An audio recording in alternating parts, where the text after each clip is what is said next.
Hello, everyone, and welcome back to the Big Brother Retrospective podcast. I'm your host, Taran Armstrong, here today to talk about Big Brother 25. Just one season, 1 year after Big Brother 24.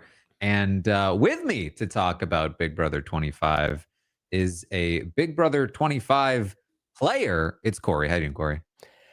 I'm doing great. I'm so excited to be here. Say what you will, whether you liked or hated the season. There was like 25 evictions, 9 battle back. There's a lot to talk about. That's not going to be a problem. And I can guarantee there's no other guest you can get, Taran, that has thought more about the season than me. So I'm pretty excited.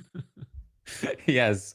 This is what's interesting is that we have already done a deep dive on your game. Yeah. So that's kind of already a version of this podcast. This is sort of more an overall view of the season, of course, in the realm of what we've been doing here on the retrospectives. Now, typically, I would say this is where we have the poster, but this is also typically where I say I don't quite have it yet. So we will see if we end up with the poster for last season by the end of this podcast. In the meantime, let's rewind just a couple of years ago. It's 2023 again. It's just a year after Taylor Hale won season 24. And there are some rumors flying around about one Cirie Fields. I don't know what's going on with that. She had said the previous summer, I believe, that she was open to playing Big Brother sometimes. And I said, that's a slam dunk if I've ever heard one. And so all of a sudden, we're hearing these rumors, and the excitement is rising, Cory, for season 25. Yeah, I mean, the her whole thing is the woman who came off the couch. In Big Brother, you don't have to get off the couch. Like, it almost felt There's a like big she blue was one. Exactly. It feels like she was transported from Big Brother to Survivor before Exile Island, and finally she's like made the turn back. It always felt like this was the right arena for her. I was curious, Taran, like going into not even the season, just hearing these rumors. If there's like you pick any Survivor from across all the seasons up to that point, she probably is like the consensus number one pick that people would want to see on Big Brother, right? Yeah, I mean, I think somebody had asked me once who were my top 3 or top 5 people, and I said Cirie probably number 1, Tyson number 2. I think I threw Rob in there, even though I don't think he'd ever do it. Oh Nor my would god. Tyson, to be fair, but I'll tell you what, that Rob season, dreadful. So boring. Dominant win, Pantheon win even. Oh my god, I would not sign up for that podcast. Honestly, it's hard to remember exactly how I was feeling at the time. I feel like my usual response to any rumors about Big Brother is if it's good, I don't believe it. Yeah. So it's probably not right. And then we do get a cast. The cast drops season 25. Here it is. Here's the cast. Only minus Cirie there in the photo. And instead of Cirie, we got Jared. Jared feels Cirie's son. Was like, oh, okay, that explains the rumors. She's not going to be on the cast. That's more along the lines of what we expected. But this is still exciting. Jared, he was on a Survivor season because it's a family visit. Yeah, and I'm supposed to remember this exact detail. But I think it was a very interesting choice. I mean, obviously, we know Jared's been in the mix for some of these things in the past. And I know going into the season, he's a very popular winner pick, like maybe alongside like a Jag. And I was that third one because I had my little relationship too. But I thought it was a super cool choice. I mean, again, it takes me like 60 days, or it takes me, 114 days from the point this cast drops for me to learn this fact. But I would have been super pumped to see Cirie Fields' son. For us, Taran, it was Jared Lovely, not Jared Fields. So we'll refer to him as such. Jared, lovely Jared. There are a few other like weird things going on this season, aside from of course, the casting twist here. The theme is like comic book multiverse. Now, I would like to let me just look up, when did Infinity War come out? That was 2018. So yeah, a good 5 Yeah. years too late for that. But you know, they got there. There was still like Spider-Verse stuff happening True. everywhere all at once. There was a few wrinkles, but this was definitely, I think, whatever trend was happening, this ended it. It's very true.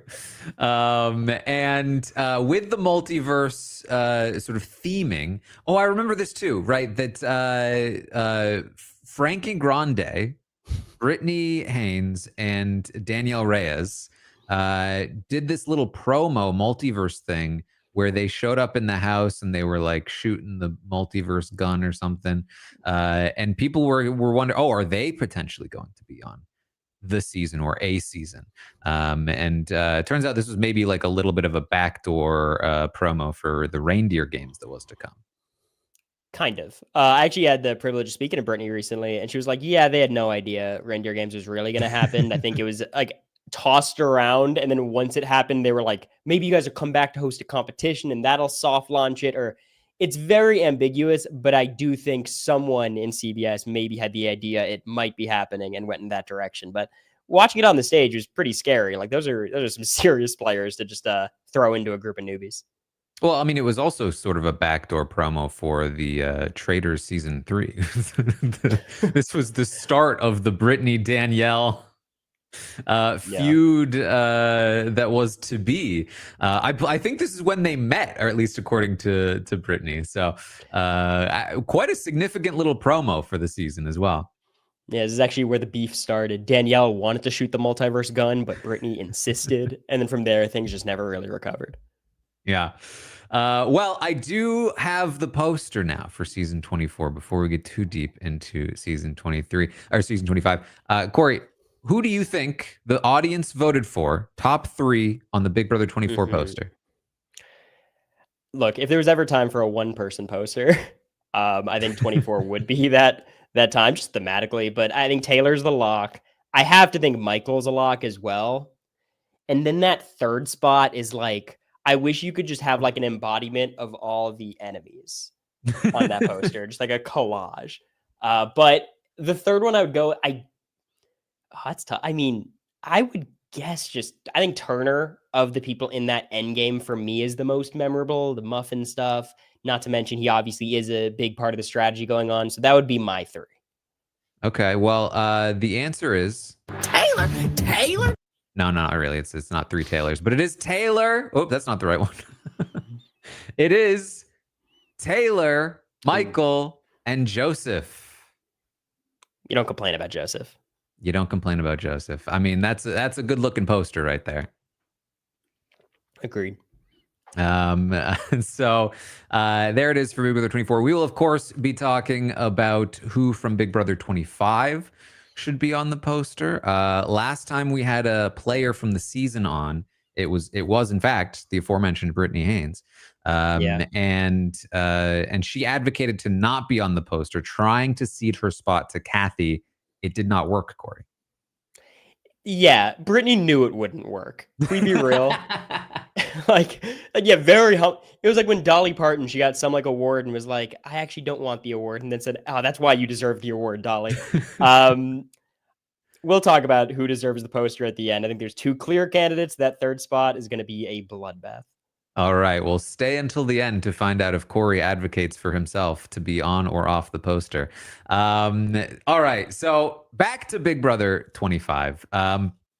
So we have this multiverse thing. We have the Cirie rumors flying around, and so we then get, there's a whole host of like twists to talk about. I don't think any are super relevant for the first week yet. I think we should probably go into, because there weren't any formatting twists to kick off with, were there?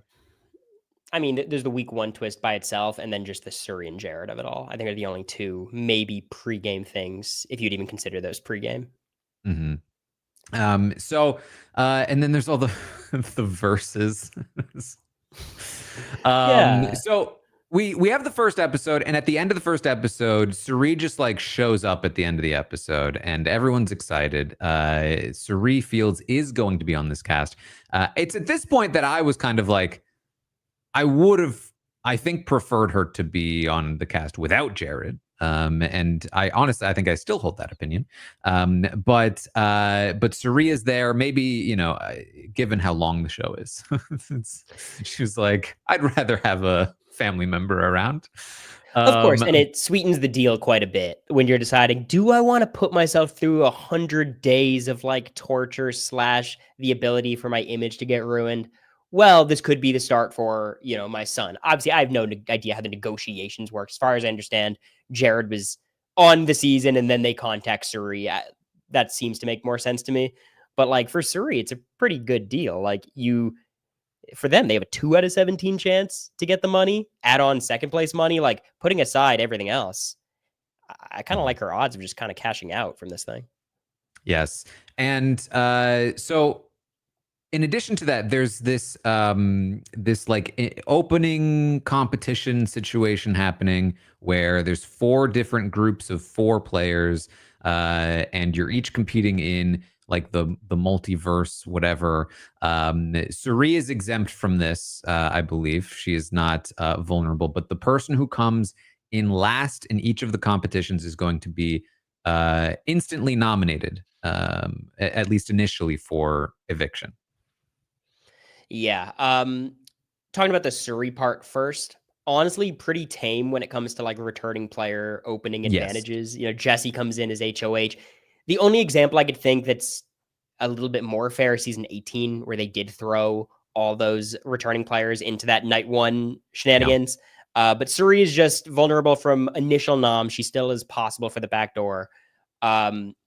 Obviously, I think most of us on the cast were expecting this to be an HOH competition of sorts. But the absence of that 5th competition probably should have been a telltale sign of like something's probably up. So, of course, this led to you, Jared, Felicia, and Kirsten to be the initial nominees here under the eventual Riley HOH. And so it's already quite complicated in terms of like how this first week is working, and maybe also like a sign of what's to come in this season, that like the first week is so dominated by competition results.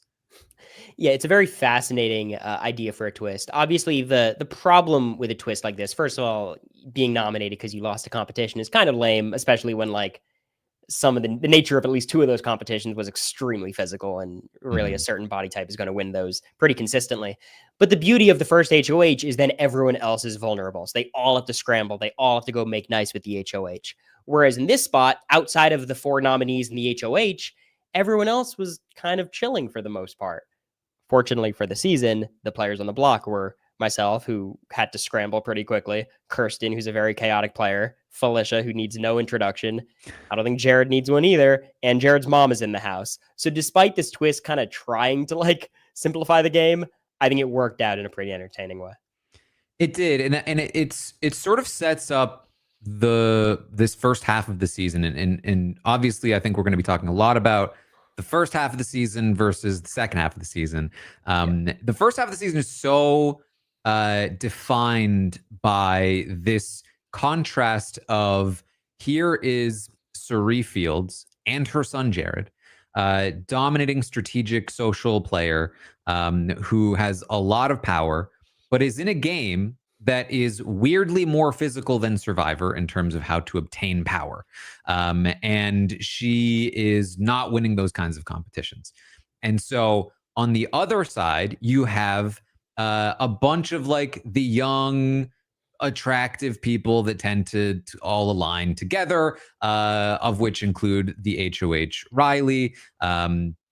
We'll skip through a couple of people: the HOH Riley, and Jag, and Matt, and all of these people that are like clearly going to be dominating physical competitions.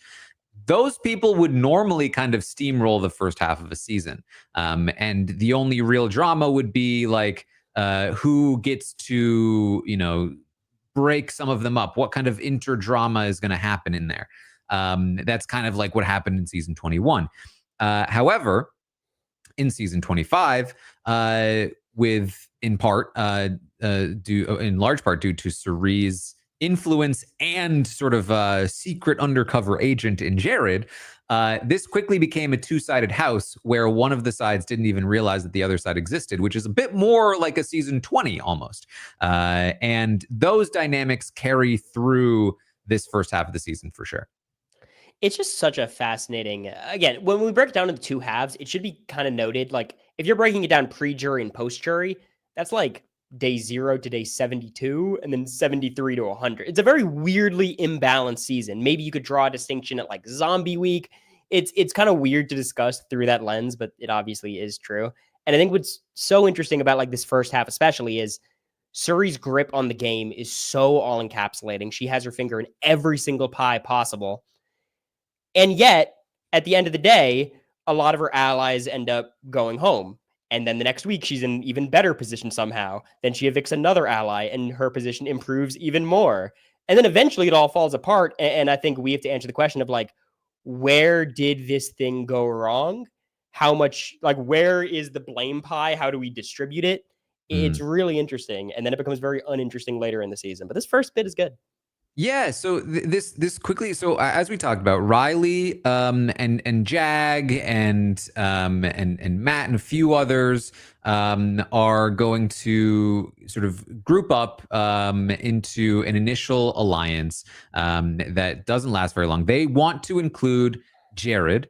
And because of that, Riley is going to want to save Jared. As HOH, she gets to save 2 of the automatically nominated 4 of those players. So Jared is one of the people she would like to save, which makes sense of the available options. Jared is like the most physical sort of person there, and they're trying to get all the physical people together. And so then the other option is kind of up in the air. Of course, Cory, you make a kind of last minute Hail Mary before the decision is made to reveal your own secret to Riley and get kind of a last minute save from this initial nomination, which proved to be key to many things in your game, I think, moving forward. Yeah, I mean, it's a spot where, like, you know, my brother was the first boot in Survivor. I was very close to being the first boot of Big Brother 25. The HOH goes a little bit differently, or perhaps my pitch just doesn't work the way that I thought it would. Like, there was a ton of danger here. But I think for Riley, so much of her decision making and just like the way she plays is whoever talks to her last usually has a pretty good chance of swaying her. So while, you know, it was probably bad I waited so long to talk to her, that might have been the exact reason why I was able to come off the block. And the only person who could change her mind, Suri Fields, I don't think she felt the need to negotiate very much. She had her son coming off the block, and I think that was enough for her to lay down her card and say, all right, we'll take this. Yeah, there's a lot of complicated kind of shenanigans going around in this first week. Much of it revolving around Kirsten, who becomes a quick target from basically like everyone in the house. But I would say a big part of it comes from sort of Felicia herself, from you know, Suri's camp and Izzy and all of them, as they start to sort of build their own coalition. Felicia is sort of weirdly caught in the middle of this other alliance that Luke tries to start, and she's like not really into that, and so she's going to talk about it. But then it's a whole big mess, and it's one of those things that's like I think that Kirsten is just mostly a victim, at least initially, of just being in the wrong place at the wrong time, and things just falling on her in ways that didn't really feel justified. And then once she's in that position, she was just not able to crawl out of it at all, and in some ways dug a deeper hole. Yeah, I think if Felicia goes to Riley and says, we all know the issue, Cory, I'm the house target. I think it was that simple as like whatever name she said first, outside of Jared, because Jared had a couple extra layers of protection, was going to be in danger extremely early. I agree with you in general. I don't think Kirsten did too much wrong. There's a little bit of playing too hard, too fast, but you also are starting on the block, so that's kind of what you have to do. Ultimately, she got hit with the death sentence that a lot of people in our house got hit with, which is like, you might be able to run a good campaign. You might have a lot of people in the house genuinely liking you, but you're on the block next to Felicia now. And that's just a really tough spot, especially in week 1, where Felicia hasn't like given people some more reasons to maybe want to evict her. So like, it was just a tough spot. Did she play perfectly? No. If there's no week 1 twist, I firmly believe she survives at the very least week 1. Yeah, I mean, honestly, I think if you hadn't made that pitch to Riley and Riley had decided to save Felicia instead and left you on the block next to Kirsten, that's a whole different week. I think that the option is definitely more open to flipping that vote against you that rather than, Felicia. 100%. So let's talk a little bit about this side. So Felicia here is going to be a major player in the season, along with her sometimes ally, sometimes frenemy, Cirie. They are going to be working with, of course, let me see if I can find her here, Izzy. And it's the Cirie, Izzy, Jared connection that instantly is clocked by the audience. At least in the very first episode, you see Izzy kind of confronting Cirie and Jared, and then in subsequent episodes, we have the very funny moment where she continues to sort of question them, and Cirie gives that kind of like deadly look of like, am I going to have to kill this person, or can we use them? I think at the start, a lot of people would look at Cirie and Izzy and be like, oh my God, how does Cirie handle chaotic Izzy? This is way too much for her. Then you realize maybe Izzy's rubbing a bit off on Cirie. Maybe Cirie has a bit of that chaotic bone in her as well. But yeah, then at some point, Izzy is like taming Cirie. And Jared's there the whole time being like, calm down, ladies. I've got it under control. I think what's a very underrated aspect of this season and like the casting dynamic is like Cirie and Jared. We get it. Cirie and Jared. There's also Izzy, who is like the #1 Survivor fan in the world, specifically a Cirie Fields fan, to the point where she recognizes Jared, which is like already a pretty big thing. Not to mention, there's a sibling of another Survivor player on this cast. This is not a thing that happens very often. Shout out to Willie Hance, I guess. But like, this season felt not necessarily like manufactured, but they certainly wanted a lot of voices to be able to talk about Cirie maybe in the DR and just to give like an extra wrinkle to the game. In a weird way, I think it kind of worked out exactly how they would have hoped. Yes. I'm surprised that you didn't at any point in the game say, beat you, Willie. Yeah, that would have gone over great. They actually would have dubbed over my vote that time. So it is this sort of power trio that is firmly in control of the game throughout this first half: Izzy, Jared, and Cirie, as they quickly become the Fields family together. And so they have their eyes set on Kirsten in this first week. Kirsten is going to be voted out unanimously in the first week. But before she is evicted, something else happens with one Luke Valentine, who, of course, had initially tried to start an alliance. It quickly became apparent that he had no idea what he was doing in the game. He actually starts to become a bit of a target in and of himself in that first week, and then leading into the second week as well. A lot of people were looking at Luke. However, it is a bit of the ways into the week when he lets loose the N-word and is ejected from the game. Cory, of course, you were there at the time. Yeah, I will say one of probably the least consequential ejections in Big Brother history. He was, putting aside all the Luke stuff, he was just really bad at the game. I think he does become that first target without any twists, especially with a Riley HOH. He almost got to like this weird sweet spot where he was so removed from all the strategy going on that like people needed to bring him in, and he might not have been targeted week 2, but like there wasn't like a hidden potential. Like, what if Luke made it to week 2? Like, he was always going to be an early boot. The only regret I have about the whole thing is that like, couldn't we have kept Kirsten another week and gotten rid of one of these twists? Right. Producers did not agree. Yeah, so we talked about this a little bit last week, that the decision made then, and granted, they were different scenarios. Theoretically, Taylor would have stayed regardless because of the already planned thing, whereas Kirsten would have been voted out and then was voted out. However, given what we eventually got, I think it's pretty clear that things would have been much more interesting. And even just in general, even if you aren't looking at things from a like an after the fact perspective, results oriented, I think that saving the week 1 boot is generally going to be more interesting than like saving a week 7 boot. Because the week 1 boot is often a player like Kirsten, who maybe she had some mistakes, but generally was just kind of like unlucky, and might have, changed up her game, might have continued to be a mess, might have had all kinds of potential that was unrealized.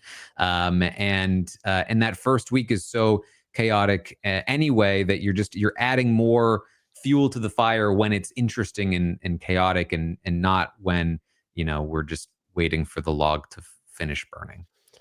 Yeah, when you get evicted week 8, 9, 10, 11, usually there's a lot of momentum building up to that point. So like if you come back, that momentum doesn't necessarily go away. Look, we'll talk about it. There's ways to deal with that momentum, certainly in the game mechanics. But for Kirsten, like you said, there wasn't a ton of reasons as to why she was being targeted. I think there was only 1 or 2 people in the house who genuinely did not like her. Thankfully, one of them just got ejected. Like, I think she would have had a reasonable chance to make a reasonably deep run. It's just, I think they wanted to keep their schedule the same. As far as I understand, this would not have affected Zombie Week. It's probably the Jag power that replaced. Both of them sucked. But look, I mean, at the end of the day, anything would have been better than what we got. But who knows? Maybe Kirsten would have locked down the season Boston Rob style. We would have had an even more boring season to talk about. Probably knows? not. Yeah, who would say? Of course, one other piece this week is that Heisem was the winner of the Veto. He's going to go on to win the week 2 HOH and Veto, joining the ranks of the, quite frankly, many people who have won the first 2 vetoes in a row, all of which end up evicted, usually shortly after. Maybe sometimes they make it to a round when jury starts. It's just not a good idea, usually, to win the first 2 vetoes back to back. Of course, we did see most recently Michael in season 24 attempt it, and he ended up having to go on a colossal spree just to make it as far as he did. And this wasn't like the kind of comp piece that I think we were expecting. Heisem is certainly a very fit guy, but we had Matt, an Olympian swimmer. We had Jag. We had other people that ended up winning competitions. And Cory, so, I think in general, with Heisem, it's like Jag on our season set the Big Brother competition record for a single season. I think Heisem would beat him in every one of those competitions. He was an absolute beast in all of these things. It's a very specific skill set, and he just has it. He also did not help his case lowering his threat level. Again, it's probably not on the TV show, by screaming, "Are you not entertained?" after every comp win and like spreading his arms out. And I'm like, it's so beyond copyrighted, Heisem. But he did it every single time. And I think there's often the discussion of like people throw away too many comps. I'm certainly guilty of that. Those initial vetoes when you're not on the block might be like those specific times where you don't need to win them, especially if you're Heisem and your allies are in power. Yeah. So Heisem wins the week 2 HOH with now Luke and Kirsten gone. And he, unfortunately for Riley, kind of has his sights set on her. He has also looked a little bit at some other options, but he's thought about somebody like Matt, and of course he has had a little bit of an issue with you, Cory, and so this could theoretically go in a few different directions, but it is mostly Riley that's going to take the fall for this, and this is where we are really properly introduced as well to Cameron. Who I guess, decides to jump off the boat and try to sink it on his way out. He's like I guess the iceberg. He's trying to align with the iceberg. I don't know what metaphor I'm going for, but he jumps ship from this big Riley alliance and throws Riley under the bus on the way out while acting like it was to save Riley. Yeah, he's jumping off the Titanic and his lifeboat supports one person. He's like, everyone climb aboard. And then the whole thing starts sinking. Meanwhile, me, Jared, America, we're already we're already on the island. We're gone at this point. But look, I mean, Cameron he couldn't think that hard. He had to act quick because he was in a race of who can rat out the alliance first. And remind me, Taran, did he beat Jared to that punch, or was it Jared who got that information out first? Oh, Jared! Yeah, Jared had already revealed the information about this big alliance to Suri. It was, I think that Suri had held it back from Hisam specifically. She had been kind of vague because she didn't want to reveal where she knew it from. So what was happening in that first week was Suri was told by Jared about this alliance, and I'm struggling to remember. I think this was Family Style. Family Style was the big one. The 8-person one, yeah. Yeah. So she's essentially told about Family Style by Jared. She can't reveal that she knows about it, but she goes around that first week saying, "Hey, I think there's something happening. I think there's like a big group of people working together. A little birdie." Yeah. We need to like pick up some numbers of our own. I likened this to a game of Hungry Hippos in the first week because both sides were rapidly grabbing at the pieces left in the middle. And, weirdly, Luke was one of those pieces for a brief moment. But like people were just like, well, who can we grab? Who's not in an alliance yet? And so they were just struggling to pick up anyone that they could.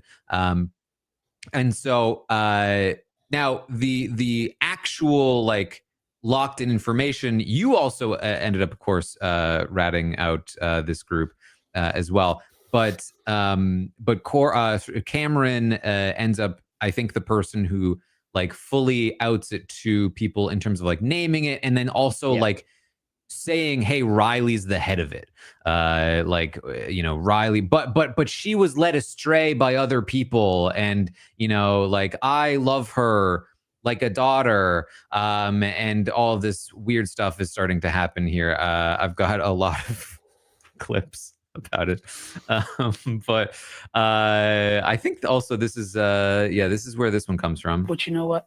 Like, maybe I'm a cold ass bitch, but I don't care. But it's not mine. I don't care. The winner of the Big Brother 25 soundbite tournament. It's just him like murmuring as she's saying, "I don't care," is my favorite part of the clip personally. I just think I love Cameron and Izzy conversations because they have nothing to do with each other. Like she's having her own conversation. He's having his own. They both leave the conversations having totally different takeaways. And then I watch it and I have my own takeaways. So like, they were piggy pals together. Amazing race. I just want to see more Cameron and Izzy interacting because it's always a treat. Well, this information really, I think, sets Hisam off specifically against Riley because they had sort of a relationship and conversations about potentially working together. I think that there was a part of Hisam, at least from my memory, that seems to feel a bit rejected from this group of like athletes. Like here he is, the best competitor in the house, and there's like an 8-person alliance with like all of the other athletic people in the house, and they even included Cory, that little squirt. And they were telling me how like he was defiant that I must have been the brains behind the operation because why else would I be brought in? Which I totally understand. I agree with him, but it just wasn't true. I think there also was a bit of projection on Hisam's side of like, people like Riley in his past, which he certainly talked about in the house quite a bit. And I think he just had him and Izzy, frankly, had their sights on the popular kids from the jump, which again, being included in the popular kid, very flattering. And I think Riley is almost like the epitome of like the popular kid, at least, in her aesthetic. So I think that's kind of what guided Heisem's decision. Now, my favorite part about Heisem's whole HOH reign is his decision as to why he needs to protect Cameron. Because in the house, this was truly an enigma to me. I could not understand why Cameron's running around the house telling everyone he wants to target Heisem. But of course, and this should, stay on the record forever in all of Big Brother history, Cameron's a Hufflepuff. Mm-hmm. And a Hufflepuff is what is needed to make the whole system work. So, he's got to stay. Got to stay. That's that's just Harry Potter doing more good work in the world, really. Always. Fun fact, I think I mentioned this at some point during the season, but Riley actually went to my high school, which was kind of a wild fact. Look at that. Yeah. There you go. Good representation. Well, almost. So with the sights set on Riley, she was in big trouble because Heisem, of course, as we already mentioned, won that veto as well, and locked in the nominations, Cameron and Riley. Now, during this week, the family style alliance really crumbles, and Cirie starts to build out her various groups in different ways. So and forgive me because there's genuinely so many of these that it can be tough to keep it straight. Cory, you might have a better memory of all of them, but of course the crossroads is one of the first ones to come into play. You and Jared have a conversation early on in the family style grouping where you obviously recognize that you've been brought in late, because when Jag and Riley and them and Blue bring you in, they're so clearly hey, you're our sixth member of this alliance. Five of us have been talking. Oh, okay, cool. And so you have that conversation with Jared, hey, we're not really in this. This is fortuitous for you because Jared is also definitely not in this because he's with Cirie. Yeah. You also, of course, have that conversation with Jared where you say, hey, the good thing about Cirie is that she makes it to the end, but doesn't win. So we can keep her around for a while. Yeah, which honestly, not a terrible take, but you just don't want to, talk bad about the person you think is running the house. But it was very, very funny. Just to talk about the crossroads for a second.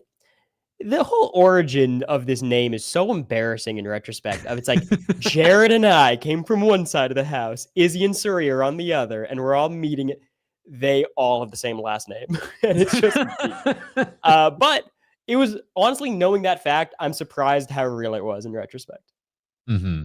Yeah. So Crossroads, of course, was you, Cirie, Izzy, and Jared. The idea, as you mentioned, was that the two pairs from different sides of the house would come together. This, I think, in a regular season, this is the dominant alliance moving forward. Yeah. But in this season, it was just honestly, I think that Cirie forgot about it at multiple points throughout the show. So in addition to that, we had the Bye Bye Bitches, which was many of the women in the house, including Bowie Jane and Nicole. And that was a very interesting alliance. Was talked about more than it was ever real.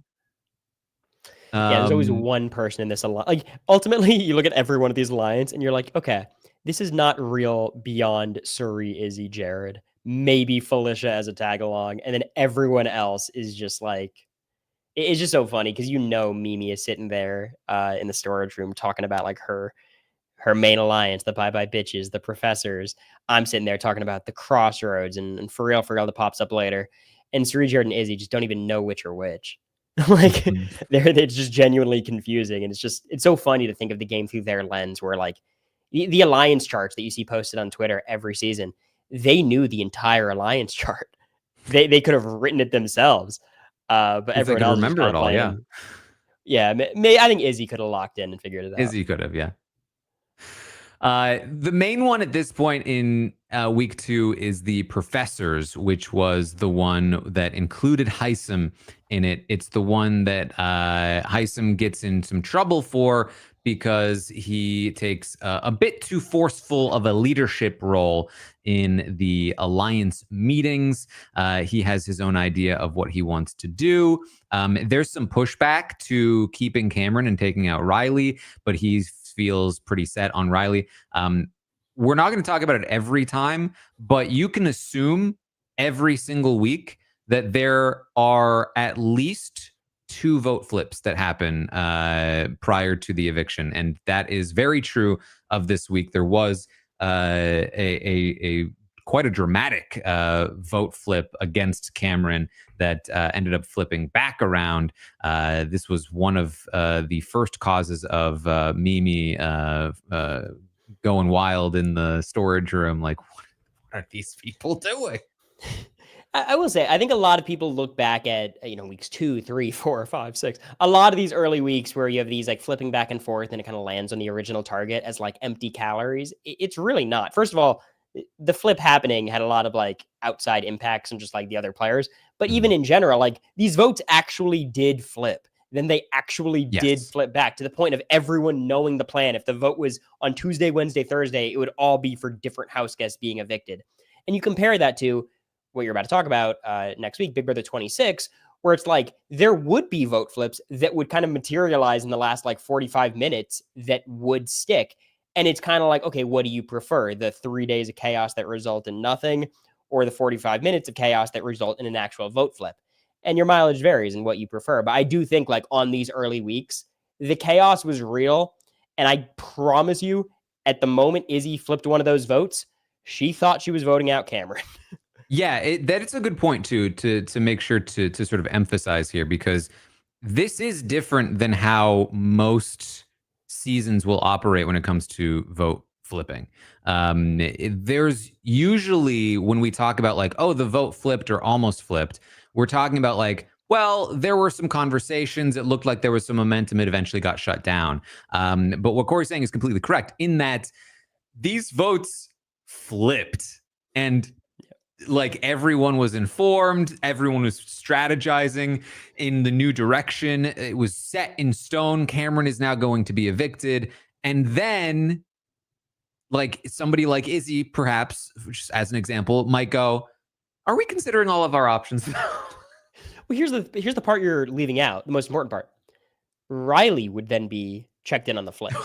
They would then go to Riley. They go to Heisem in the next week. Like they would get to the point where like, okay, we have to start doing damage control. Let's bring Riley in. So if she wins HOH next week, and then you have to undo the damage control and do the damage control on the HOH, who like there was a lot going on, even though it ends in our 12-0, 11-0 votes. Like it was a lot.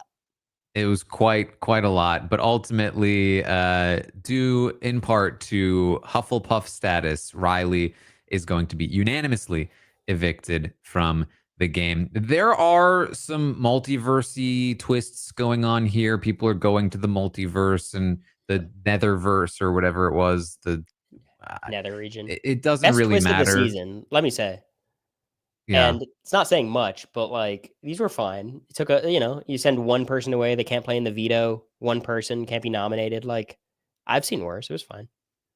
There's a little bit of drama that happens with Jared trying to maintain his cover of like who's he gonna pick. There's stuff like that, but ultimately these are fairly non-consequential.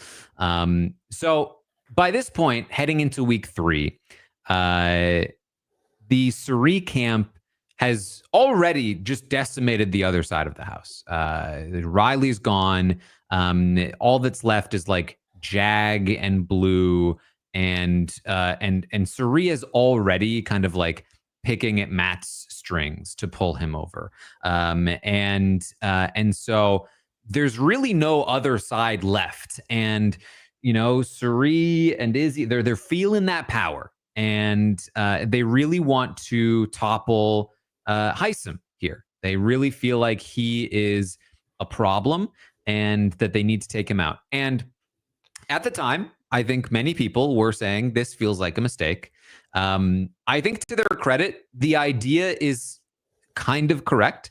You do need to take out a player like Heisem before he just starts dominating all of the competitions.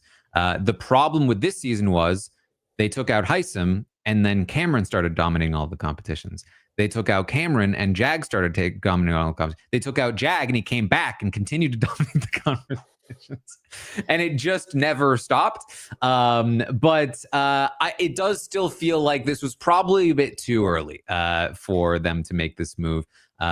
Ultimately, Cory, you are kind of instrumental in sort of instigating the move in the first place to some degree, and certainly in keeping the move on track when it inevitably flipped multiple times.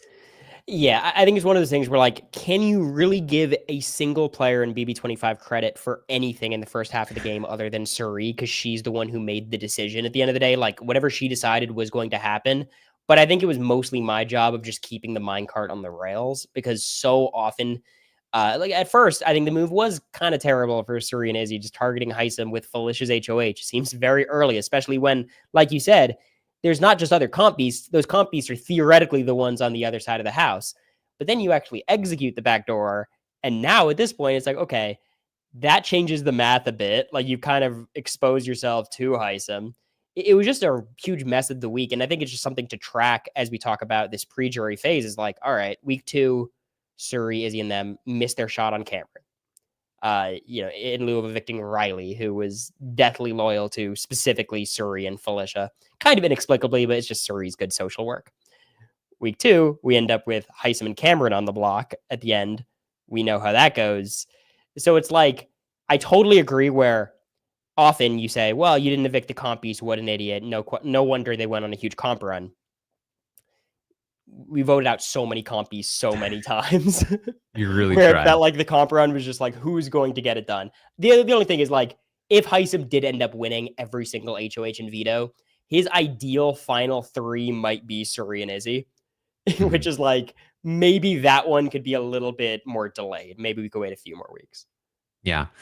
Yep, exactly. Well, Felicia does win this HOH in dramatic fashion. This was such a fun HOH week, and just again goes to show, I think, why I'm often making the argument of making the competitions more equitable to all kinds of players, because when a player like Felicia is able to win HOH, more than like once per season, potentially, I think you have a much better show on your hands. And this is such a good week of television, as Felicia is just like mad with power, questioning people to their face and interrogating them, and just like knifing Heisem in the back, and then changing her mind, and being like, well, actually, maybe we should keep Heisem. Heisem is like, I feel so betrayed, and there's just all kinds of stuff happening here. Jag and Cameron were initially nominated. Jag wins this Veto, the first of many, of course, competition wins, and it's Heisem and Cameron on the block. So again, the vote is going to flip onto Cameron. Cameron, in the meantime, is getting votes onto himself with everything he's saying. You're trying to convince Felicia and Suri that you can't go back on this move now that you've made it, as you talked about. Jared is with you. He feels like Heisem leaving is better. But, after he talks to you, he talks to them, and he's much less forceful when he talks to them than when he was talking to you. And then it leaves you as the person pushing more. And then that kind of makes Felicia suspicious of you for a bit. And there's all kinds of stuff going on here. It's an incredibly difficult decision, because they want to have their cake and eat it too. Like, their plan is we keep Heisem and we blindside half the house, because in that case, Heisem has to target the people who voted against him. Because if we all vote to keep him, he's not indebted to us. But that leaves the dilemma of, we just blindsided half the house who we're supposed to be working with. Now they might be targeting us. So it really was like a very short-sighted plan. My strategy, if I were them at that point, just keep Heisem and just keep talking to them socially. You'll probably win them over anyways. But I think at that point they thought it was too far gone, partially because I was saying it was too far gone. And it ended up being a pretty uneventful Thursday at the very least. The rest of that week was pretty chaotic. Yeah, I mean, it is one of those things where I think, to my memory, I think to this day, Heisem says like, yeah, I would have stayed loyal to them, which I think is true in his mind and in his intentions. But like, we talked about this a little bit with Austin in season 17, when it's like he begs for his life. But then, a month later, power has shifted. Austin now is in control. And he's remembering that time that he was forced to beg. And, those things don't necessarily go away. And I think that the way that even you within yourself approach things can be different than how you might anticipate if the power dynamics have shifted. And given that Heisen was so good at competitions, the power dynamic was very likely to shift. And so I do still think there's a lot of credibility to your argument, even though at the time it still was like a very tricky situation, especially with the competitors that were left in the house on the other side. Of course, and so much of this hinges on the other house guests there. I obviously would never use this as an argument, but if I were just to go to Heisem and say, hey, I think they're planning on backdooring you, he would never believe me. But after they already backdoored him, if I came to him week 5, said, hey, they're thinking about it, that would definitely have a little bit more playtime in his head than before. So you just leave yourself at the very least, maybe it's a sunk cost fallacy thing of it might still be the right move to keep Heisem, but it feels so wrong because you damage your position so much, so unnecessarily that they were like, all right, screw it. Let's just vote him out. Yeah. So Heisem is evicted, and with him goes a fair amount of chaos, but there's plenty left to be had as heading into the next week. We have the pressure cooker, the return of the pressure cooker.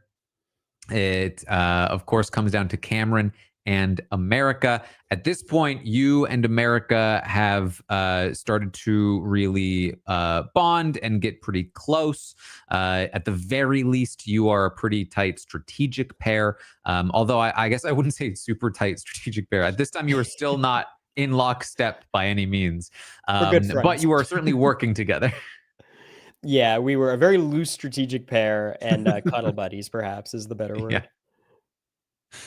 And so I believe at this point we are now talking about alliances like Legend 25, which was some drama. We're talking about the For Real, which was, after all of the other alliance names, the one that's actually the real one, named specifically as a reminder to those who had too many alliance names that this was the one that was real, and was subsequently then also forgotten about.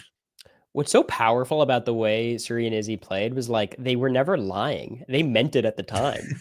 And you can never be like, oh yeah, I see your tell. It's no, that was for real. That night they said, all right, this is the 7. The next morning we're targeting Cory. It really was just in flux. Yeah. So this is where a lot of things start to shift, I think, in a particular direction, at least for now, because during the pressure cooker, Felicia was not competing, and then Izzy and Suri and Jared all left in the first batch, and in that time alone, they get to talking about various things.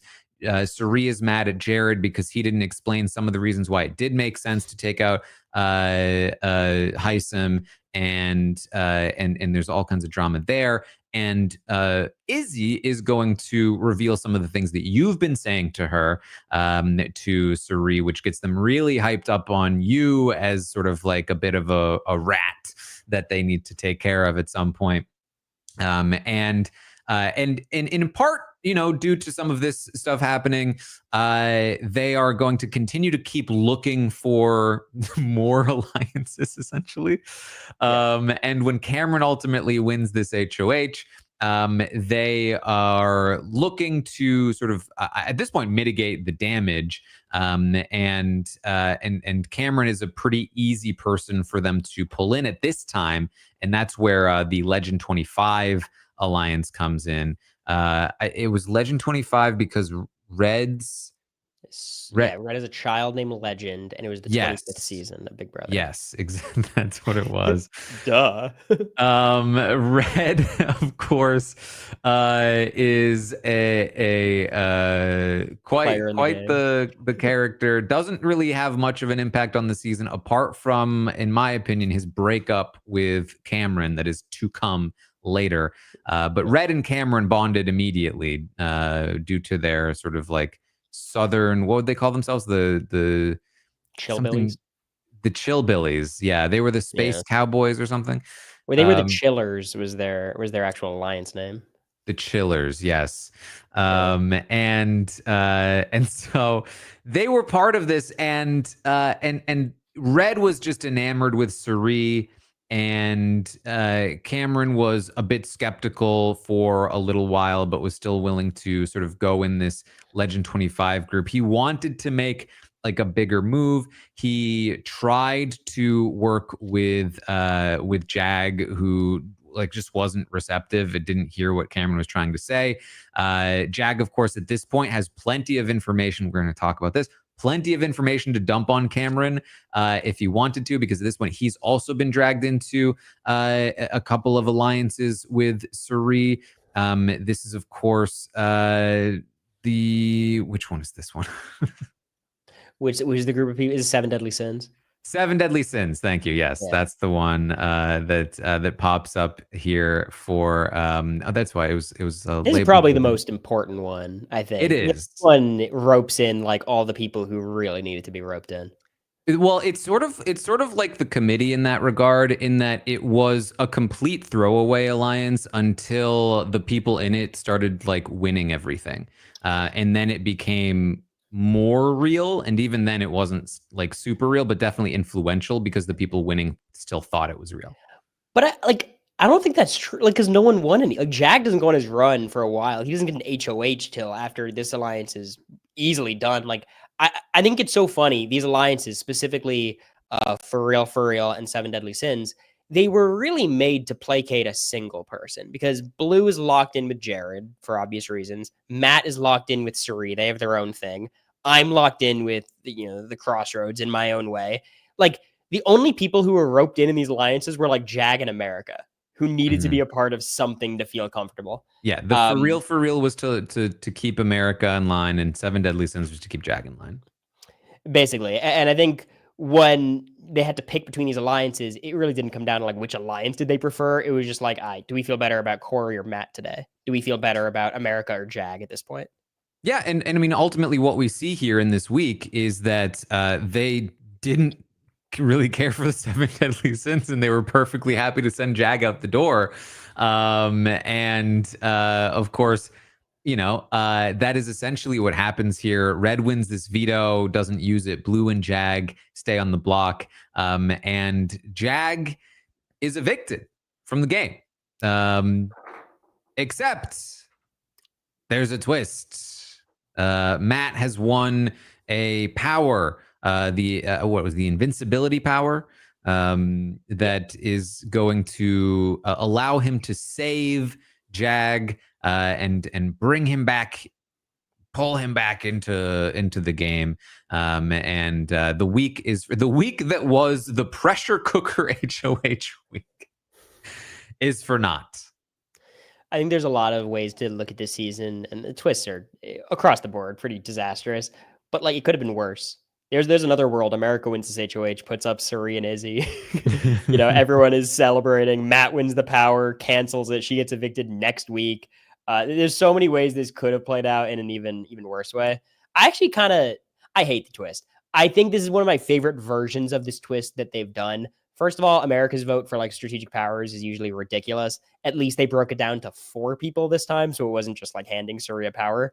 So I like that about it. The competition to win the power, it was like a heavy table, but it was relatively fair. So like I enjoyed that. And then there was an added element of like, it's Big Brother. It's not that hard, but you have to use it like an immunity idol in terms of predicting who's getting evicted and using it beforehand, which on some seasons, maybe on BB26, that actually would have, played a pretty significant role. Now, the biggest, I think, controversy about this entire week, what was Suri's role in having Matt use the power? And I don't think we'll ever have a clear answer to that. I was on the season. I don't have a clear answer to that. My instinct is just respect for Suri. I think she could have gotten him to do whatever she wanted, but maybe she thought pushing so hard in that direction would be like way too sketchy.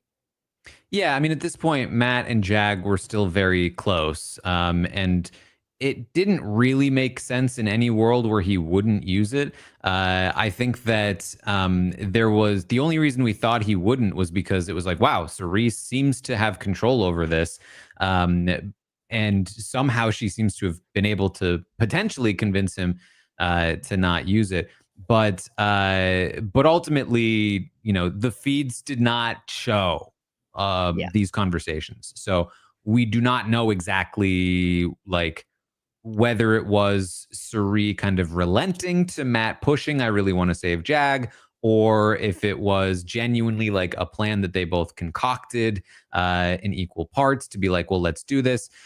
Given all of the back and forth votes, flipping and swapping, it seems to me like more so Matt wanted to do it and Suri felt like that's fine because Suri kind of changed her mind often, and without Izzy to consult with, she kind of like stuck with maybe that thought process at the time. But ultimately, this was supposed to be Jag, and it ultimately ended up not being Jag. Yeah, I just think it's super interesting thinking about like Jag, of course, as our eventual winner, where it's like, I am not a believer that being evicted invalidates anything you did in the game. There's so many winners who were very close to being evicted and were saved due to means totally out of their control, right? It's definitely context. It's something to consider. But I think in evaluating Jag's game, it's like his bad stuff doesn't stop now. There's a few more weeks and then it flares up towards the end game. But I do think it's kind of interesting evaluating him as a player as like, okay, he was evicted. Now what? And I feel like that's something that is often under discussed because like it's just much more convenient to be like, evicted. And that's how we felt at the time too. Like I remember because I was a big Jag fan, and like on a personal level, I'd say I still am to some degree. But at the time, I was like a Jag believer. I feel like I was a Jag truther. I was like, okay, the way he played this week was really bad because he had the information he needed to survive and he did not use it. However, now he has been voted out. So finally he will know what he needs to do because Jag came in, he was the one trying to set up the initial structure. And it was like, I feel like he knows the show. He knows what to do. He's a social guy. He's good at competitions. He's got all the tools he needs to succeed. And it was just, he was snowed by like Suri and them. So like now that veil has been lifted, he's going to be in this game. Watch out for Jag. And the problem became that the very next week, he was in the same position. Yeah. Well, so I want to give not just Jag a bit of grace. I'll even give Cameron some grace here in terms of the previous week. All of these guys had a little bit of suspicion about Suri and Izzy. There was moments Jag was like, something doesn't add up. Cameron's like, oh, Izzy kind of has to go this week 4. But then they have their buddies, Matt telling Jag, no, I think Cory and America are the problem. Suri's good. Cameron has Red in his ear saying, I think we got to stick with the Legend 25. And they're right to trust those people. Those are their number ones, but those number ones either have the wrong read or are playing for their own self-interest. So like, it seems so obvious from the outside. And I think it is when you're evicted unanimously. I want to be fair, but like there was people poisoning the well. And I think that kind of like explains why some of this like inexplicable decision-making was happening. There were, yes, that certainly was happening. Another thing that was happening was that you and America were desperately trying to they evicted you. Well, we were running the house. We were dictating everything. So the following week, after ultimately, because nobody was evicted that week, Jared wins the HOH. And Jared puts up Cameron and Red. And this is when the Cameron and Red breakup happens. I still, to this day, don't know exactly why. Some theories at the time were that there was some maybe stuff cut out from the feeds. There's, of course, like the very basic explanation that Jared just lied to Cameron about Red saying some things, lied to Red about Cameron saying some things, and which is like as an excuse to put Red on the block. And ultimately, that lie is the important thing here, because it's that lie that evicts Red over Jag this time, because they were going to vote out Jag again this week, except at the last minute, they sort of realized, oh, wait, Jared lied to Red about what Cameron said. So Jared will get in trouble if Red stays in the game and eventually learns the truth. So we have to vote out Red. As far as I understand, I think there are some layers to this. I don't think those mattered to Red or Cameron. I really think it was as simple as Red was told that Cameron was willing to be a pawn for Red's eviction, which, by the way, was a lie. Cameron was the target before winning that veto, despite all my hopeless efforts. But I actually think that was the sticking point. And the problem with Red is like he doesn't communicate. Because if he just told this to Cameron, it could have been cleared up so quickly. Mm-hmm. But instead, he just kind of let it simmer until, what was it, the Tuesday or Wednesday before the eviction, where his house of cards crumbled? Yeah, basically, they have this breakup conversation. Everything's going well. Jared and Suri and them decide, let's target Jag again. because why not? And in the meantime, Jag, of course, is like, yeah, I can go up as a pawn against Red. That's fine. Blue was like, I have an idea. For a nominee. My number one ally. You want to go up? You were evicted. Yeah. It should have been a red flag, and I think this time the scrambling felt a little bit more, I don't know, impatient, a little bit more nervous this time. But I still think at the end of the day, Jag thought he was good all the way through. He did, which he was not until really like the very last moment on the day. That basically like Red started to have like a conversation with Cameron and went back to like Suri because he trusted Suri with everything and was like, hey, yeah, I feel like maybe there's a path for me and Cameron to like talk again in the future. And at which point Suri went into like protect Jared mode. And as I explained before, was like, oh crap, we need to take out Red, because if he links back up with Cameron, then he'll find out that Jared lied, which is fine for us because like Red's on my side, but it will get Jared in trouble and we don't want that. And so they end up flipping this vote in a very messy fashion as well, in terms of like how it was going to happen and who they were going to tell. But ultimately this vote flips at the last moment to evict Red over Jag. Yeah, I think this is indisputably the worst week of gameplay from that side of the house. Suri, Jared, and Izzy. Like, I truly believe if they evict Jag this week, they got away with it. They got away with the Heisen boot. They got away with Jag being saved.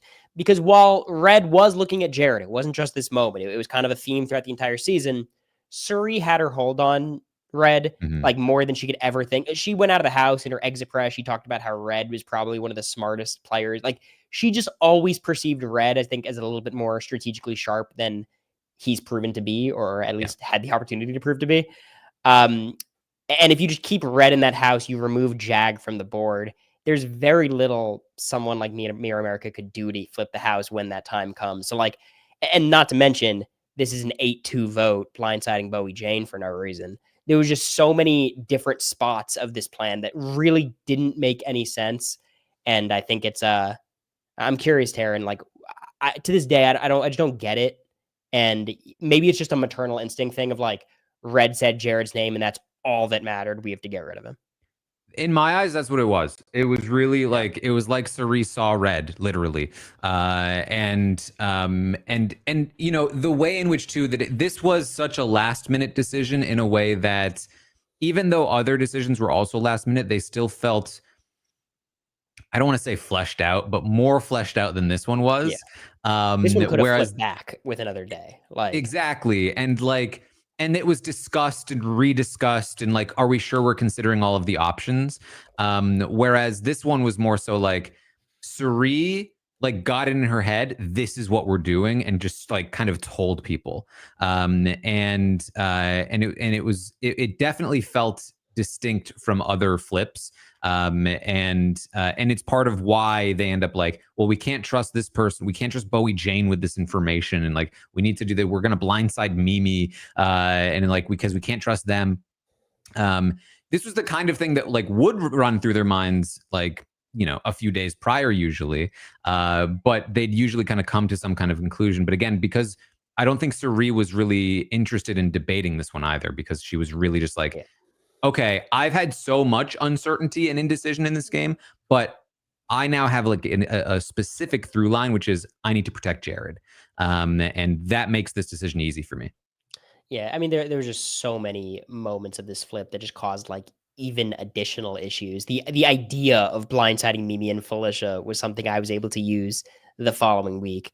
The idea of me and America potentially being scapegoats on this vote, which is being told to Jag, who's the one person you shouldn't tell about that kind of plan, because maybe he'll start putting pieces together. And the obvious point is like, even if Red's targeting Jared, it doesn't really matter because he'll be up against someone else and you guys control the house. So like, again, there's not too much logic to it. I don't think there's a reason to dive into more logic to it. It just kind of was what it was. But it does set up, in my opinion, what is one of the greatest weeks in Big Brother history. Well, that is because Cameron wins this next HOH. And what a mess this was. Because I just remember being so astounded with the levels of like bad gameplay all around, where Cameron, and this is the week that also wins Cameron America's favorite player as well, because he wins this HOH, and initially he is fronting like he's going to do the same thing he did last time. And it's at this point that I've completely lost my mind with Jag, because Jag is doing the exact same thing for the third week in a row. And now in a scenario where he's in the exact same spot, Cameron is HOH, fishing for Jag. Jag, please give me anything that will convince me to not target you. And Jag, after being nearly voted out twice by the same people, is like, I gotta stay loyal to them. Like we gave him a pep talk in the bathroom. Just like, I'm like, just say a name. He's like, who should I say? I'm like, anyone. Like, say Izzy. Like, Cameron doesn't, like, just say Izzy. He's like, I just don't know if I want to say a name. I'm like, if you don't want to say a name, who do you think the name is, Jag? Because again, everyone else in the house thinks it's Jag and Blue, and that's by design. Why is that the design? I have no idea. But like, we're all assuming Jag is screwed. We're telling him what to do, but he's got his alliance, right? The other part of it is like, Jag, what happens if two of your alliance members are on the block, which is what happened last time, was supposed to happen this time. But this time he does get away with it. Because Cameron actually had a different plan in mind, but which of course at the time was very much like, oh wow, Cameron is a secret genius. He actually knew what he was doing the whole time, and instead of nominating Jag and Blue like he said he was pretending he was going to do, he actually nominated Felicia and Izzy, because he knows that Izzy and Suri are the power base of the house. And he surprised everyone by doing this. You know, the issue being he nominated the wrong people and didn't plan it out properly. Here's the thing. He nominates the wrong people with the right idea. Like, he's trying to have the final noms be Suri and Izzy after the veto, which is even more confusing. Because if it was just like a bad read and he thought it was like Izzy and Felicia running the house, Suri snowed him, I would get that. Like, it happens. But he kind of knew it was Suri running things, and then decided he wanted to backdoor her and not evict her and not gain any allies along the way. It was a bizarre plan. But again, like, it probably was like a $50,000 plan. It truly was. And so he comes up with this wild scheme. He, as you mentioned, doesn't bring anyone else in on it. So he's not. Well, he has one ally in this whole thing, Taran. One person he knows he can trust. You might remember week 5, we had this HOH guy. His name was Jared. Who did he nominate, Taran? I forget. I think it was Cameron. And Red, his number one ally. Cameron was the target. Cameron wins the veto, saves Mm-hmm. himself. Red is blindsided alongside Cameron. Cameron wins the HOH and says, Jared, you and I have to talk. What's going on in this house? I need your help to take down Suri.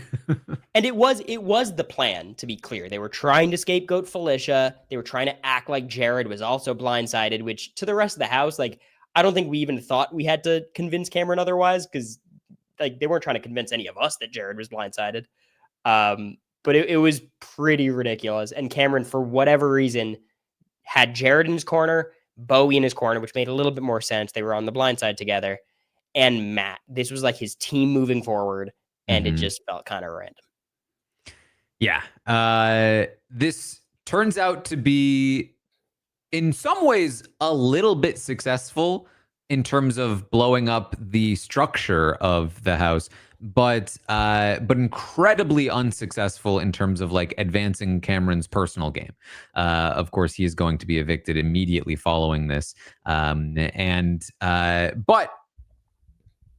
sort of because of, I mean, the thing that you would give to Cameron this week is that the way he went about this move made for probably the most entertaining version of this week there could have been.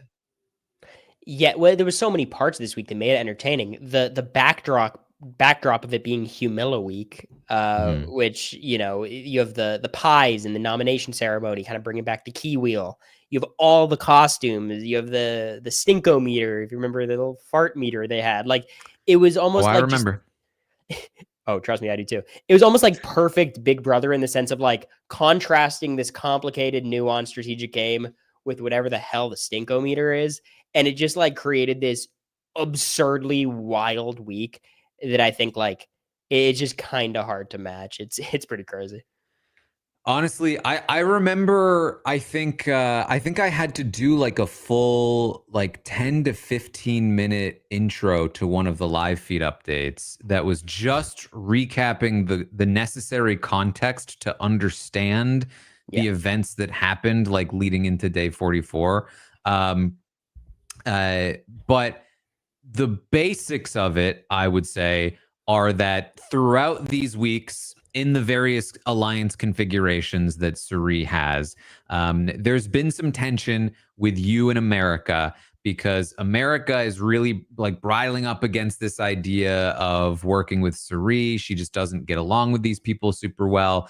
And every time, you know, she does anything, like they're suspicious of her. And then she does something and she tries to tell Jag something, and then Jag rats her out, and she tries to warn Jag, you can't trust them. And he goes back to them and he says like, hey, America's saying these things to me. And then they're going to you and saying, hey, what's up with America? And you're saying, man, that America, I don't know, but also she's trustworthy. And so there's just all of this stuff happening throughout it.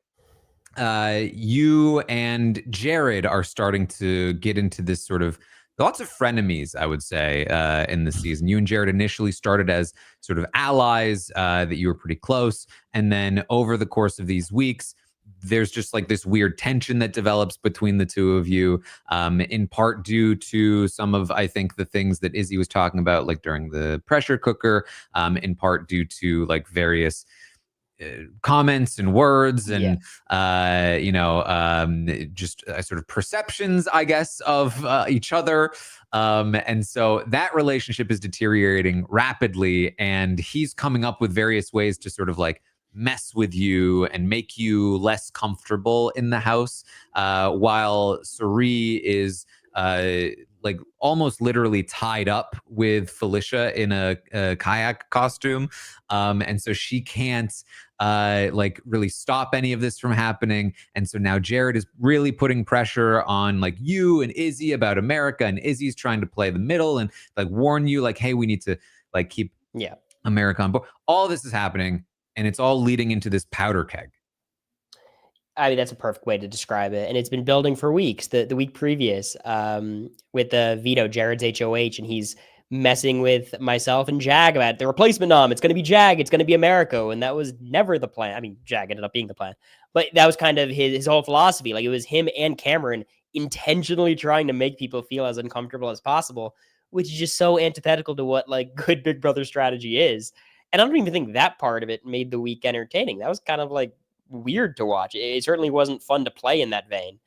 But again, like the huge piece of it is like Felicia is in this veto competition, wins a punishment or loses a punishment, and picks Suri to join her in the kayak, which is like there's so many, I think, like revolving door moments. The final three in this HOH comp are Cameron, Izzy, and myself.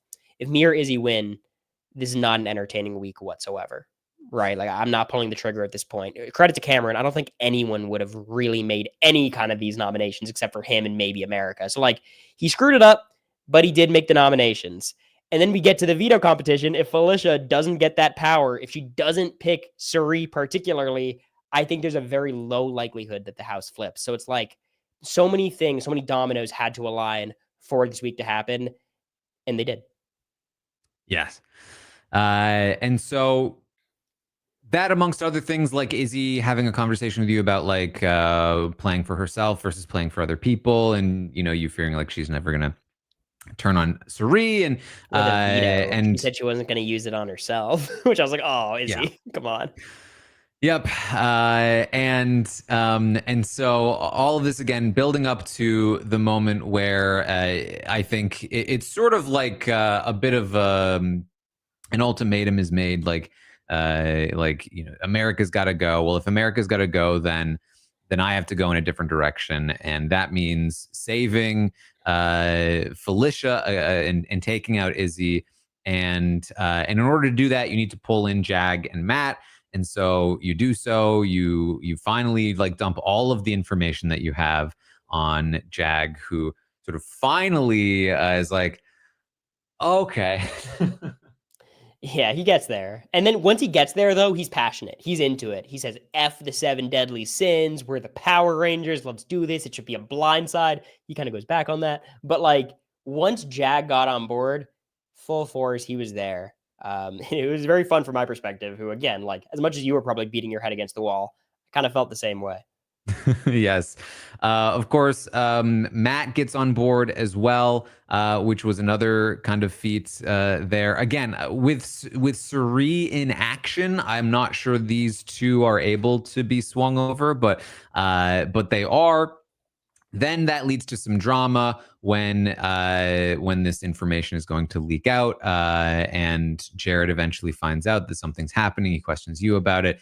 He questions Matt about it, and then it turns into this big like argument in the have not room. That I was busy getting a haircut, like on my phone. Like, sorry, I have to watch this as I explain it to the person cutting my hair. Like. So what's happening is that this guy's been working with this guy and his mom the whole time. He doesn't know that she's his mom. And it was wild. Yeah, you should have done that to every casual watching as well, because the crosswords were never on the episodes. They're like, Cory and Jared know each other? I thought Cory was on season 24. Like, but it was a very interesting moment in the season. Just before we dive into the fight, because we're kind of nearing the end of the season, as weird as it sounds, even though we're at the final like 12. But the flip is such an interesting thing, because like there's so many different people who deserve so much credit in different ways. Cameron winning the HOH, making the nominations is the only reason it could happen. Then he's able to convince Jag. That's all him. Jag ultimately deciding to flip, telling me as much, is what made me want to flip. America was there the whole time gathering information from Matt, which further kind of like, and she kind of forced my hand by getting in trouble one last time. And then I think I'm the one who had the social capital to try to pull everybody together. And it's like, oh my God, perfect, masterpiece. And then Jared comes to us with this lie about Jag. And I'm like, oh, Big Brother 25, my journey, it's over. So let's dive into it. This is a crazy one. Yeah, well, I mean, it's such a funny scenario, because basically Jared gets word from Felicia, who had heard from was it Matt or was it Jag? Yeah, Matt said, don't lose hope, Felicia. Right. The votes might not be the ones you expect, or something like that. Yeah, and so then Felicia talks to Jared, and then Jared is like, oh, is something going on? He lies about being told by Jag, which is very believable, because Jag has constantly ratted out the plans and information. he talked about ratting this out to us. He's like, okay, Right. how are we going to tell the 7 deadly sins? What if we make it like a 6-3 vote so one of us could hide? And like when Jared told this to me and Matt, there was not a shred of doubt in our minds that he did it. I was like, oh, of course he did this. Now let's move on. So like, again, maybe it seemed obvious from the outside. To me, I still believe it. Like, I would not be surprised if there was a hidden live feed clip of Jag ratting it out. Yeah.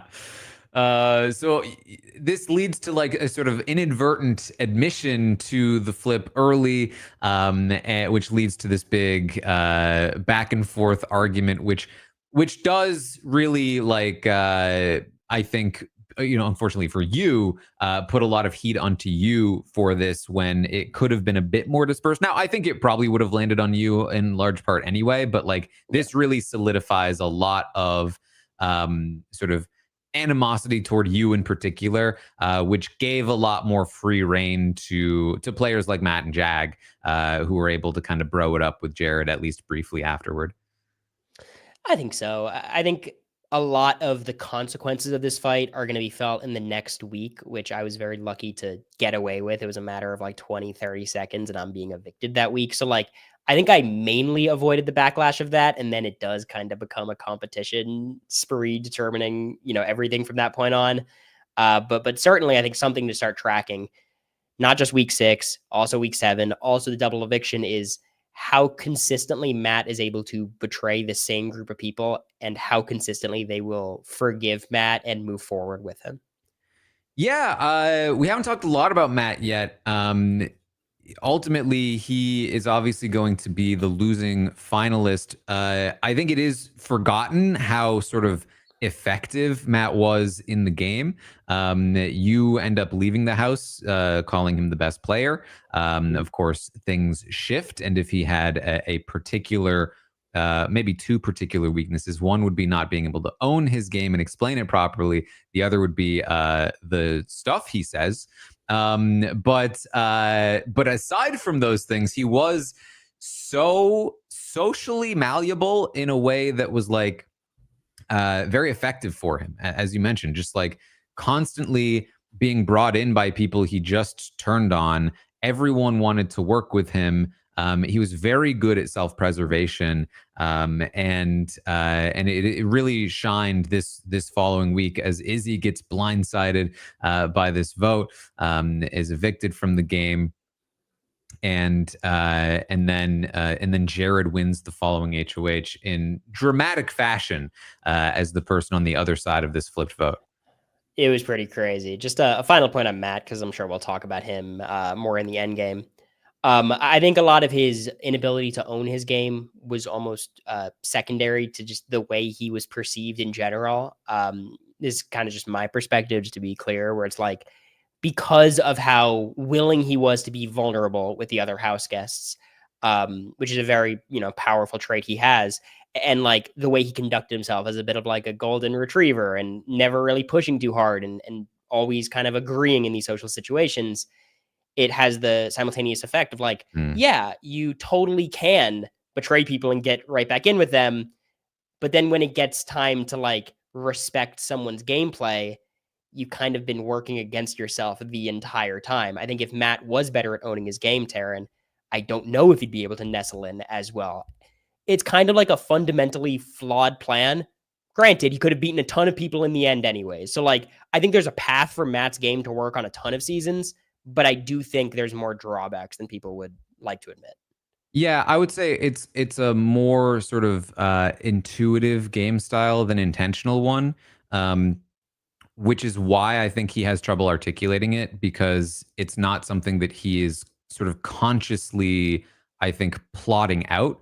So it's like after the fact, he can't be like, well, I did this and I planned this, because it was mostly just like, well, yeah, I was just existing. Like, and how I existed was very effective in the game. But like, how do I explain that, Yeah, and not to mention, when you have a perception of someone for 60 days, it's hard to convince them otherwise in a few goodbye messages and a final speech. Like, that's why people always say, what if Bowie Jane gets to the end and reveals that she was a lawyer and she was actually doing all... Like, I would love the fan fiction, but it's probably not going to happen. Anyways, week 7.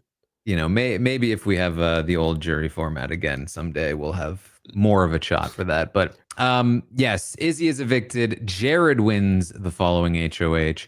And somehow you squeak by this week, despite being initially nominated next to America. Yeah, I think I'm like the fourth target that Jared has for some reason. But he ends up targeting Cameron. It's me and America on the block. Cameron's the backdoor plan. There's a bit of flirtation of like maybe we get rid of Jag. But ultimately their relationship to Matt kind of keeps both the bros safe. And really for me and America, it comes down to Cameron can't win this veto. Really, it comes down to, for me, Cameron can't win this veto because Cameron's going to take America off the block. Jag will be the replacement nom.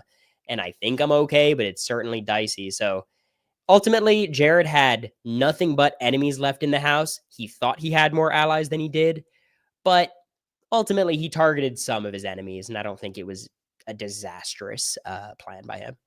Yeah, I mean, ultimately, like, where do you go from here in terms of like moving forward in the game? We also, by the way, did not mention a very funny thing that happened, which was the when Jag was saved situation, and there was like a warning that was given to him by Jared, who wasn't supposed to know, and then like Jag questions Suri about like how does Jared know, and then Suri gets mad at Jared, like, why did you do that? And then Jared goes back to Jag to be like, why did you tell Suri? All of which was not really incorporated into Jag's mentality moving forward. There was a brief moment when we thought it would, but it does come back up later in the game as like, oh yeah, I remember that thing that happened. That was kind of sketchy. Well, let me tell you about Jared's best move of the season, which like should have been his worst move of the season. He tells Blue his secret about Suri being his mom, which at the time, I'm sure everyone was like, what the hell, Jared? You just ruined you and your mom's games. And that's what should have happened. I think it worked out wonderfully for Jared, where exactly what he wanted to happen, like Blue from that point on said, oh, Jared's willing to tell me this secret. I'm locked in with him until the end of time. Mm-hmm. Yeah, there's plenty of stuff happening there with Blue as well, who is also going to be convinced that like America is snaking her at various points. America's going to be going to Blue multiple times, and similar to Jag, is going to kind of be rejected at various points. It's a whole mess, but none of it. Yeah. I would say, in contrast with the first few weeks when these like flips were happening and then not, and then like reversing, this back half of the season becomes more so how other seasons might work, where it's like, well, there's this thing that might have maybe almost changed some things, but then didn't. And so this is ultimately a fairly straightforward week where it really just came down to who was going to win that veto. Jag wins the veto, securing the Cameron backdoor. But of course, Cameron was not quite yet evicted, because that then kicks off Zombie Week. Oh, I'm gonna take this part off. You can just podcast about this one. And of course, before Zombie Week, we get the double eviction. Oh, I'm back. Let me talk about this one. Okay. Yeah. All right. We have a double eviction and another revolving doors moment. In the HOH, it ends up me, Blue, and Mimi in the final three. To me, this was inexplicable, but it seemed pretty obvious to everyone else. Mimi picks me in this knockout comp. I end up winning regardless. Most of the house is targeting Jared at this point, but the double eviction revealed to Suri, Jared, and them that like, oh, everyone actually is targeting us, which in my head, okay, this is finally the final straw for Matt and Jag's relationship with that side. Oh, little did I know. But it's a very fun double eviction with this looming shadow of Zombie Week. Jared house guest choices Matt in the veto, despite Matt picking Suri in the knockout competition. Matt wins the veto and then doesn't use it on Jared. There's a lot to love, and I think this is like maybe the final fun moment of BB25. Maybe there's one other I'm forgetting.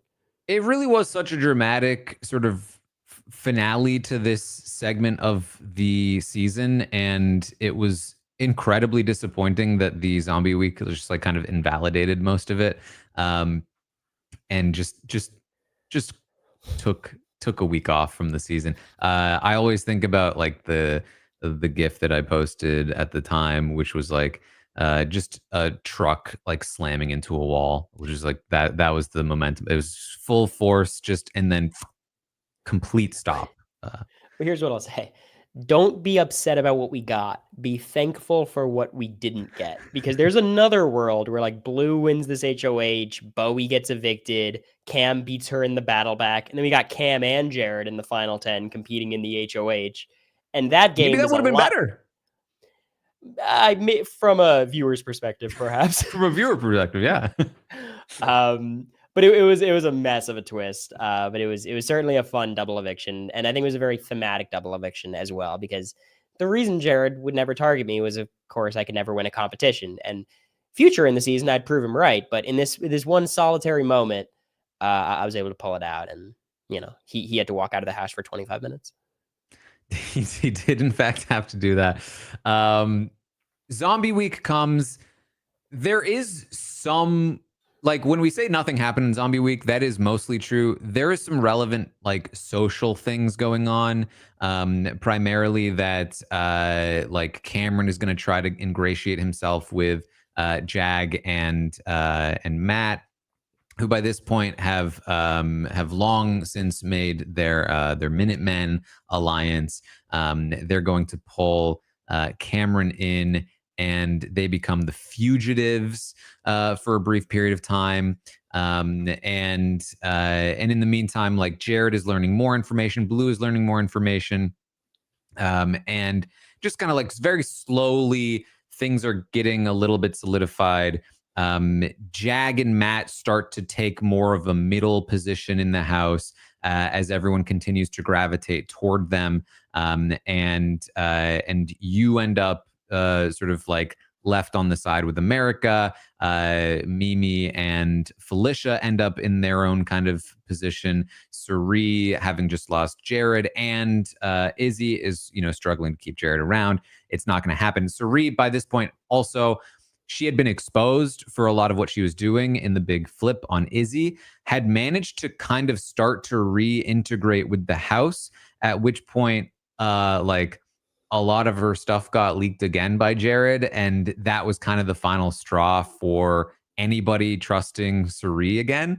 And she's going to struggle to maintain any significant position moving forward, especially considering that she is, of course, unable to win any of the competitions. And so she's, of course, going to last until the final 5, but is going to, like I said, struggle to have the same amount of influence as she did before.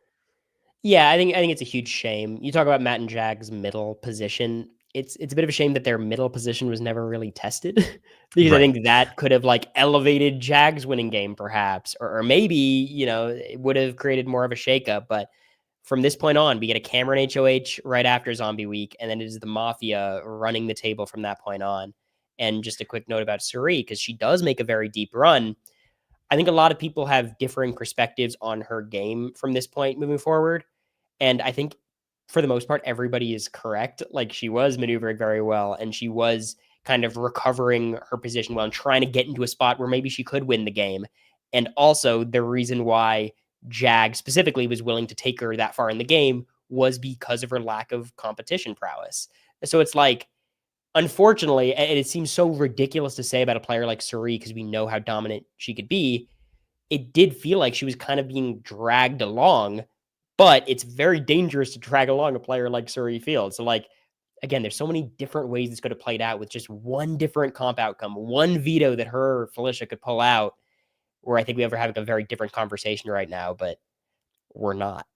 I mean, there were some ways in which her gameplay in the back half of the season sort of proved her skill more than the first half of the season, in terms of like just consistently making good choices, continuing to be able to bond with players that she had lied to and betrayed multiple times, but in a very active and intentional way, positioning herself into a final 5 where she did have at least a chance of being taken by somebody to the final 2 and winning. And if she had been able to win like any competition, like it's a whole new game. So there's definitely a lot to sort of look at here for Cirie's game, but unfortunately, results-wise, there's not much more to be said in terms of where she ends up. So Cameron beats Jared in the zombie competition and is going to win the following HOH and Veto. And this is going to effectively be the final time that Jag can be evicted in the game. And the second time we have discussed Mimi in this season. Yes. Cameron as HOH certainly, considers the idea of targeting Jag and Matt, but he has nobody else to work with at this point. The fugitives are where things are. And if he's going to take a bigger shot, in his mind, that bigger shot is you, Cory. And so there is an initial nomination of Felicia and Mimi, and he is heavily going to consider backdooring you. It does not happen in large part due to various factors. One being you, one being like Mimi herself, one being Jag and Matt, and where they were going. But ultimately, he does not go through with it, leaving Mimi and Felicia on the block. Now, I do want to briefly mention the very funny side plot between you and Mimi, which is the one where you kind of felt like you were developing a secret kind of like working relationship / I still alliance. do. I still send her a text every now and then. She doesn't respond. Throughout the season. And the whole time she's just like basically wanting nothing to do with you. I get it. It's all right. Yeah. And this is really it for Mimi. Her connection to Felicia, her position in the game at this point, just kind of like singled out. There was a lot of hope from myself and from I think a lot of people in the fan base for Mimi. She seemed so full of potential in terms of talent for the game. Socially, she's very likable. Strategically, she seemed to know what to do. It just seemed to be a lack of, I wouldn't even say direction, a lack of sort of like impetus. She wasn't like going out there and actively playing hard enough, I think is probably the general consensus, that if she had just pushed a little harder, she could have found a lot more footing in the game, but ultimately just never found it. Yeah, and she got pretty unlucky with Cameron coming back. I don't think there's many people who target her in that spot, even though there probably are a few, to be honest.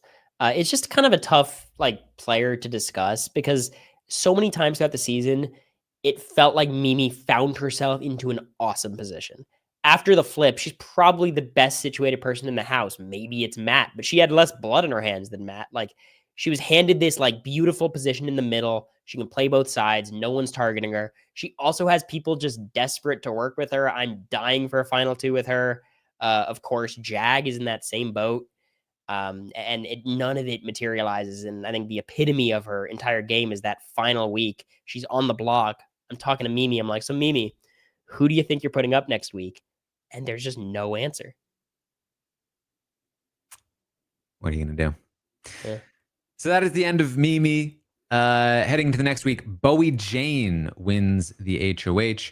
And this is when, largely through Matt, Matt and Jag are going to pull Bowie Jane in. They're going to dump a bunch of information on her about Cameron and the way that he's operated and convince her ultimately to take the shot at him, leading to a Cameron backdoor blindside. That's going to be it for Cameron. There's not much more to this week. It's just a matter of making this happen. You largely, I think, give the credit to Matt in terms of like pushing for it to happen and making it happen with Bowie Jane and pulling her in.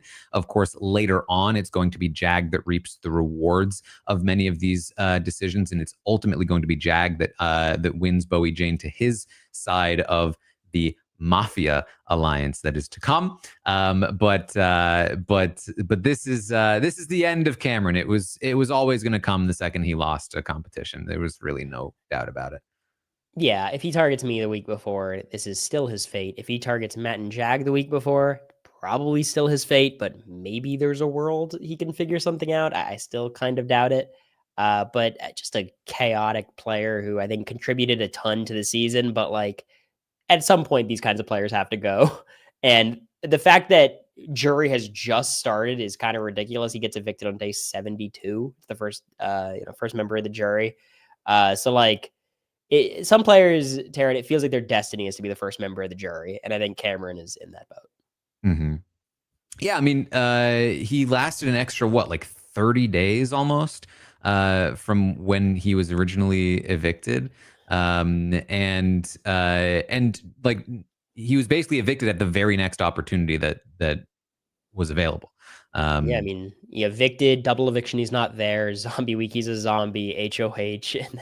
And the funny thing is, like, just talking from Bowie's perspective for a second, she's able to target Cameron and get away with it because that's how good of a position she was in. We haven't talked about her much, but like she has options out the wazoo. Like Cameron wants to take her to the final two. None of us liked Cameron or wanted to vote for him in the end.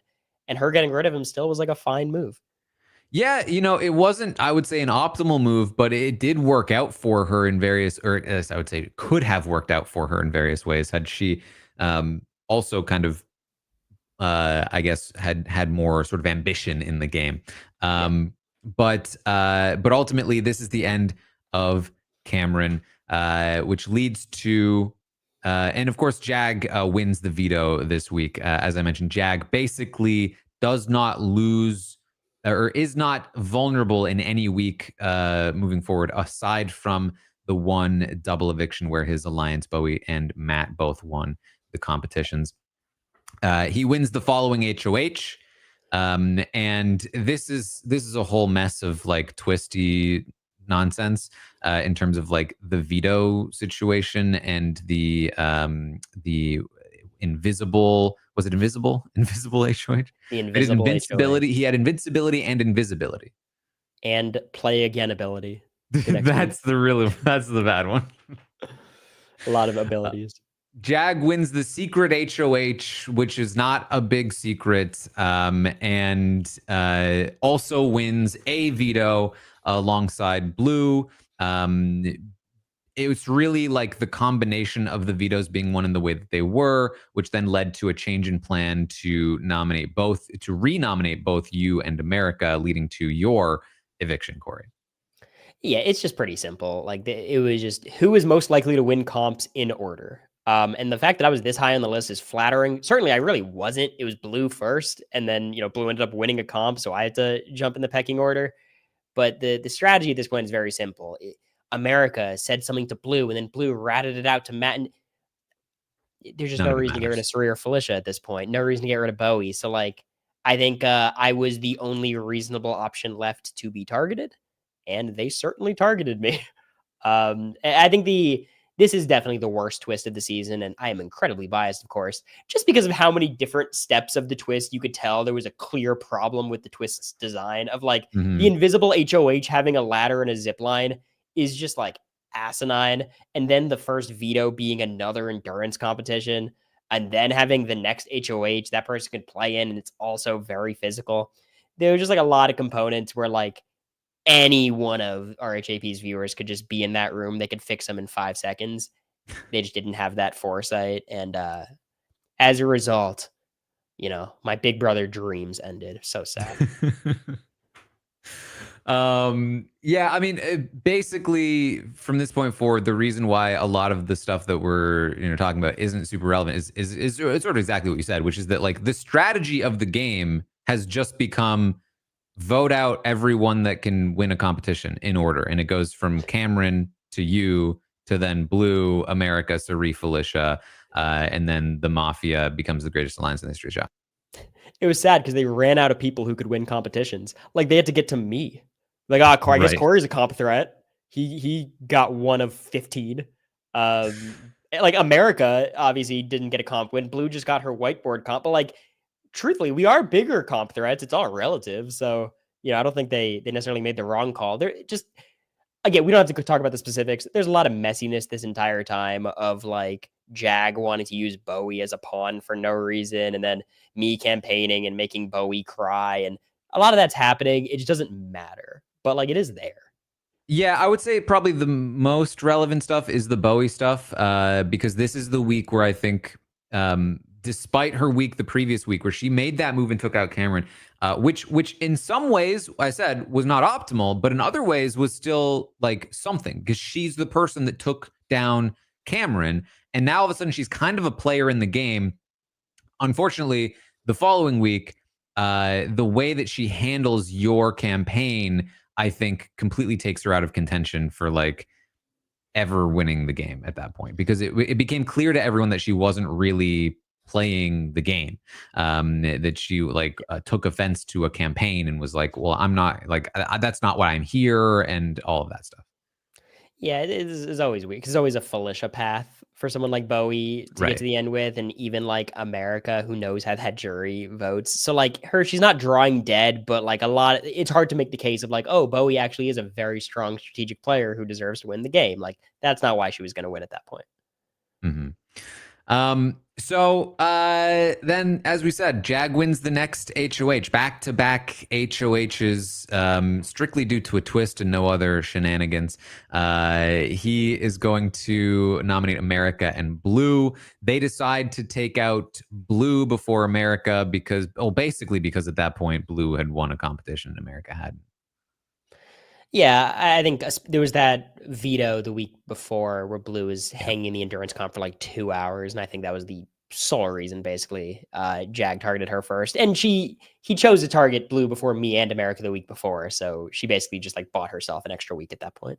Yes, and that's Blue was an interesting character on the season, between the way that she was working with Jag and then stuck with Matt, or sorry, initially with Jag, then with Jared, and then sort of like on that side, but wasn't really included in the side for the most part until a little while later. She has like a brief moment of realization where she realized she's being strung along, but then kind of goes back to them, and then just kind of like all over the map in terms of where she lays strategically. But ultimately ends up betrayed here, and evicted over America, in a spot that she was really expecting that America would be evicted over her. Yeah, I mean, look, I have a ton of strategic critiques about Blue, but she was playing her ass off. She was really trying her best to figure something out. I think she was just a little bit too fixated, frankly, on me and America. I'm almost glad for her that she didn't get an HOH, because those would have been her noms, and it would have been a huge mistake, and she would have gotten taken out the future week unless Suri was able to, get in that room. But I just appreciate players who try really hard, and I think she's definitely someone I'd put in that category. Mm-hmm. So then double eviction hits. This is when Bowie Jane wins the HOH, Matt wins the veto. They use this opportunity to take out America. Again, this is theoretically the only other shot that was available to take Jag out of the game. But of course, it was just never going to happen with these people winning. Theoretically, it's not even that optimal necessarily for them to take a shot at Jag here. All they need to do is try to take him out later. Of course, they don't have the ability to later. But in a world where you're worried Jag's going to win out from here, like you take the shot at him, but now it's just Matt competing in the next HOH, and if he doesn't win it, then like the two of you are likely on the block. Like it's not even that clear cut that you have to take Jag out here. It's only because of the format of the show where people can just keep winning over and over and over that you kind of have to. Yeah. But especially in a double eviction, we have no time to think it out. Like it's just never going to happen. I'll push back a little bit. Like they knew the double eviction was coming. You usually do. They close the backyard early, and there's a vibe to these things. Like you know when it's happening.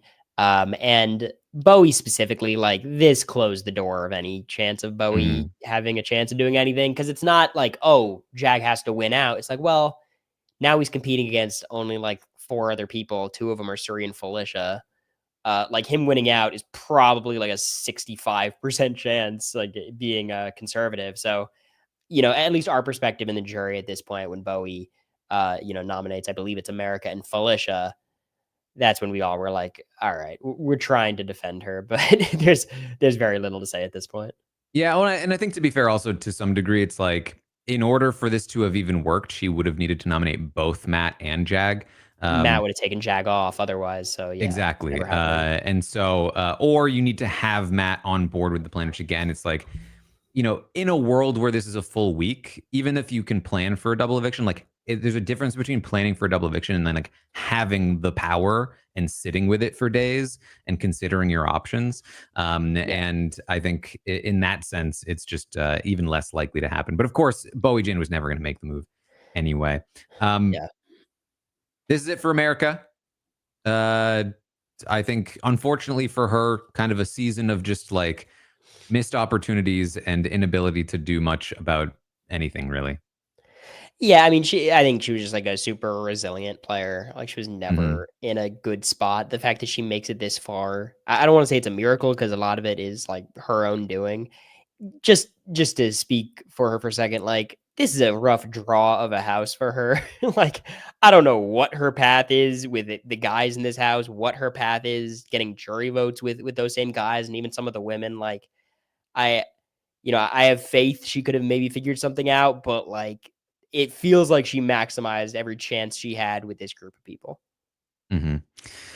Well, the following week was Cerie's eviction on Matt's HOH with Jag holding the veto.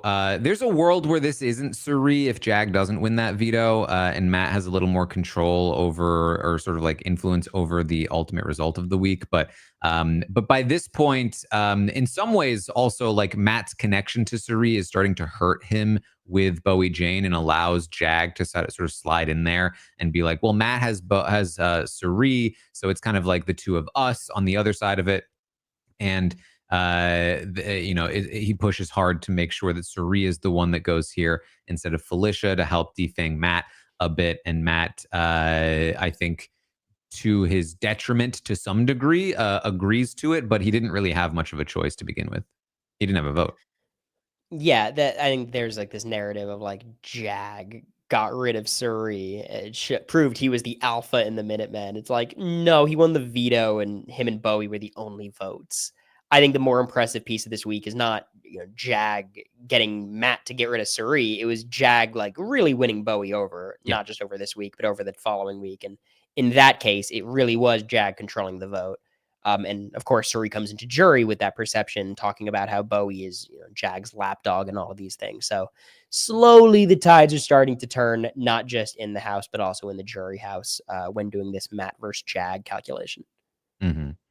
Of course, then the following week, Bowie wins the final 4 HOH. Jag wins the final 4 veto, uses it to evict Felicia over Matt. He does agonize over the decision a little bit, but ultimately it was always just going to be Matt that he brings to the end, both times, really.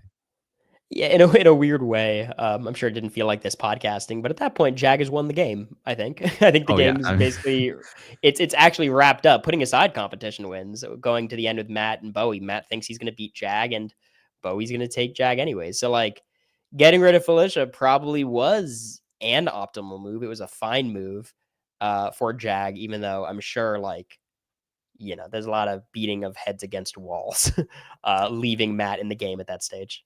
Yeah, I mean, at this point, the only sort of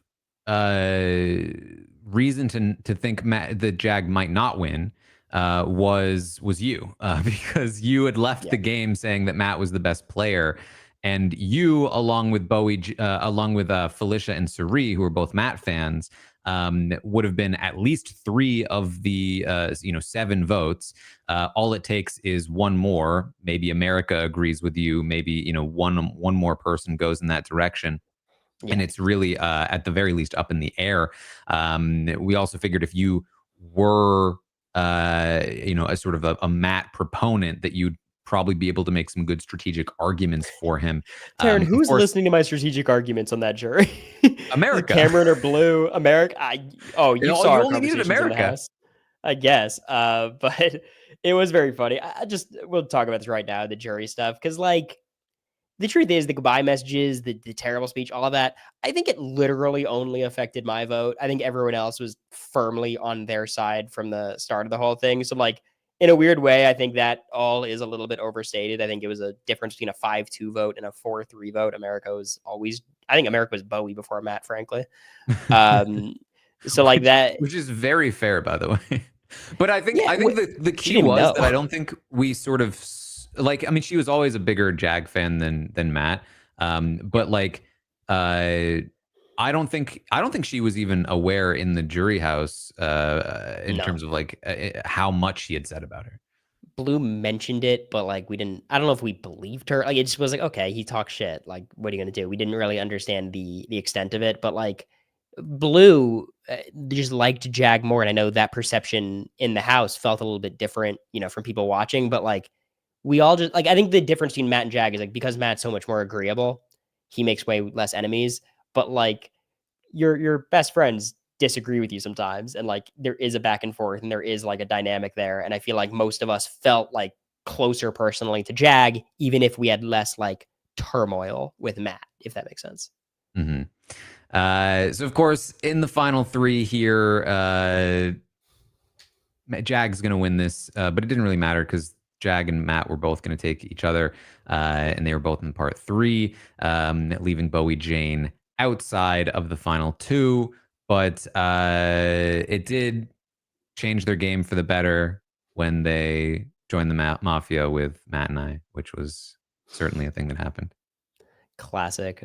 What I said, the double eviction was the last good moment. Pardon me. Bowie's jury question was the last hurrah of BB25. And that left Jag and Matt in the final two against each other, and of course Jag wins 5-2 in the jury vote, and that's all she wrote. That's Jag wins the season. Yeah, certainly a unique winner. Jack's a weird case where like he has the skill set to be a great Big Brother player. I think people saw it at the start of the season. He was a very popular winner pick. I think in those early weeks, it's all about like where's the potential. Like he's got all of it together, and it like never really materialized. But he did win the season. So in a weird way, like I would trust Jag on a return to play a more impressive game than this one, even if I don't think he's likely to win. I want to say that, but then I remember that he was a. Well, No, I think that's fair though. I guess a thing I'd be curious about, because I haven't really spoken much to Jag, but like a thing I'd be curious about in terms of a Jag return is like how does he view his own game, and does he feel like he's learned from some of the mistakes that were made? Because he is such a phenomenal competitor that like, and I think that's sometimes debated because like, well, look at his competition. But like, I think even when you say that, Jag is, I think, very well suited to the kinds of competitions that that Big Brother has. He's physical enough to compete with Olympians at the kinds of physicality being tested. He is very like smart and quick at like, any sort of quiz, or like at least again, like the kinds of quizzes that they'll have. And I think he approaches things with a very strategic mindset. Like he's always hustling. He's always looking for like, what is the edge I can take in any given competition? And that's kind of like the mentality that I was hoping he would take to the game itself. Yeah. But we didn't really see until at least later on when he had like all the power and he really started to edge out the rest of his competition. So, I would be very curious to see Jag on another season. But I think led to a very unsatisfying season, just watching him sort of win every other competition at the back half of the season. He'd be a good bet in an all-star season. He's very connected and he wins a lot of competitions. But like he's talked to me quite a bit about how like he felt like he had quite a big burden being the first Sikh Punjabi player in Big Brother history, and like it mattered to him taking Matt to the end, even if he lost in that scenario, which is like I can never understand from my perspective, but like obviously I can't understand it from my perspective because I'm not Jag. So like sometimes I have to like decouple my brain from like the game bot and like the friend and the person. So like, who knows how it would play out again? You know what? Maybe in 5 years we'll have the opportunity to discuss it. Maybe we will. All right, Cory, who's on the poster? Kathy. I think for me, the two locks, in my opinion, are Jag and Suri. You know, maybe just the RHAP audience just won't choose Jag, which, you know, it's fine. But like, I just think like Suri embodies the first half of the season, in my opinion, whether you like it or not. Jag embodied the second half of the season. And then for that third spot, it's just pick whoever you like from that middle game. If it's me, if it's America, if you like Chaos, Cam, Felicia as a Cam. I mean, that third spot is heavily up for grabs, but you know, it's very easy for me to say America. I think this is actually a pretty competitive one. Because I mean, I think Suri is like the only guaranteed lock. And then outside of Suri, I think Jag has a good chance. I think you have a good chance, especially with this audience. I think Izzy has a very strong chance. I think Felicia is a great choice that a lot of people would want. I think that like I think it's honestly there's so many. It's a sneaky fun cast. I feel like it's not remembered that way, but there's a lot of every player except like one or two gives you a lot to talk about, good or bad. Well, we will find out. You can go to robswebsite.com/BB retrospective if you want to vote for who should be on the poster for the season. And we will be back next week to talk about Big Brother 26, the final season in the retrospective series. We've caught up to present, or at least near present day. Can you believe it, Cory? Big Brother Canada next. Big Brother 27 next. Oh, wow. You're right. No, it's crazy. It's just a few hours ago, it felt like I watched that BB2 retrospective, and here we are. Who would have guessed it? All right. Well, that's what we have for you today. Of course, you can find me over on Twitch and YouTube. I did some Genius game reactions for the UK. I did some Devils Plan reactions over on Patreon if you want to check those out. And stay tuned for the Big Brother 27 coverage as well. Cory, what do you got going on? You just Google Cory Wurtenberger, all the platforms, twitch.tv/Cory Wurtenberger, on Me and America's Patreon, patreon.com/AmeriCory. Zach and I are actually covering the Genius game for RHAP as well. We've got some interviews coming up with some of the members of production, along with deep dives from some of the players. And other than that, I'm just super excited for BB27. We've got some stuff in the works with RHAP, and we're super excited to have that all going. All right. Well, thank you all so much for joining us here today, and I will see all of you next time. This is RHAP. We know reality TV.